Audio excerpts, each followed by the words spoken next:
கர்த்தருடைய நாமம் பரிசுத்தப்படுவதாக.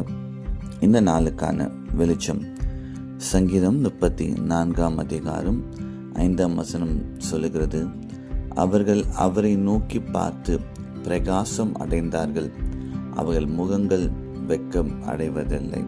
இந்த காலை வேளையில கூட கர்த்தருடைய முகத்தை நாம் நோக்கி பார்ப்போம் என்றால், இன்னொரு வார்த்தையில் சொல்ல வேண்டும் என்றால், நாம் கர்த்தரை தேடினோம் என்றால் கர்த்தர் நம்ம முகங்களை பிரகாசிக்க செய்வார். நம்ம தமிழ் அடிக்கடி சொல்கிற காரியம், அகத்தின் அழகு முகத்தில் தெரியும். அப்போ கர்த்தரை நாம் பார்க்கும்போது இருதயத்தில் கர்த்தர் இருப்பார் என்றால் முகங்களை பிரகாசிக்க செய்கிற கர்த்தர் ஒருவர் இருக்கிறார்.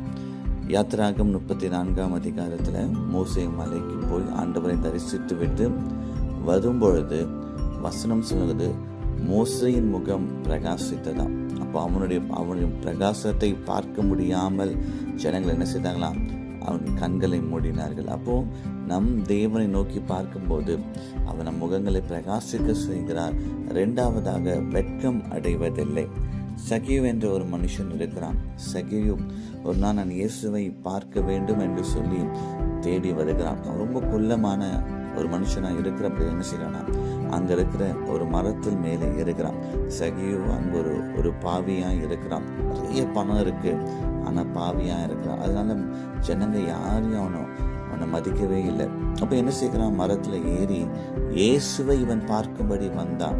ஆனா இயேசு கரெக்டா அந்த மரத்துக்கு வந்த உடனே சகியவை நோக்கி பார்த்து, சகியவே நீ இறங்கி வா, நான் உன் வீட்டில் தங்க வேண்டும் என்று சொன்னான்.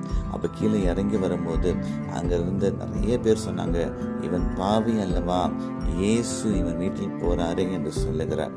நல்லா யோசிங்க, அந்த இடத்துல சகியுடைய பெயரை அறிந்தவர்கள் அவனை பாவி என்று அழைத்தார்கள். சகியுடைய பாவத்தை அறிந்த இயேசு அவனை பெயர் சொல்லி அழைக்கிறார். ஏன் தெரியுமா, சகியு கர்த்தரை தேடினான், கர்த்தர் அவனை வெட்கப்படுத்தல. சகியோடத்துல சொல்கிறார், நான் உன் வீட்டில் தங்க வேண்டும் என்று சொல்லுகிறான்.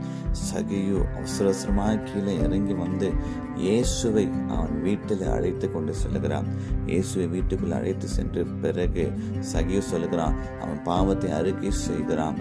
ஆண்டவர் அந்த வீட்டுக்கு ரட்சிப்பை கொண்டு வந்தார். கர்த்தர் உங்க முகங்களை பிரகாசிக்க செய்வார். அன்பின் பரலோக பிதாவே, இந்த காலை வேளையிலப்பா எங்கள் முகங்களை பிரகாசிக்க செய்யும்படி நாங்கள் செபிக்கிறோம். வெட்கத்துக்கு பதிலாகப்பா கீர்த்தியும் புகழ்ச்சியும் தருவீராக. இந்த நாளை ஆசீர்வதிங்க, நன்மையும் கிருபையும் தொடர பண்ணுங்க. இயேசுவின் நாமத்தில் பிதாவே, ஆமேன் ஆமேன். கர்த்தர் நம்மை ஆசீர்வதிப்பார்.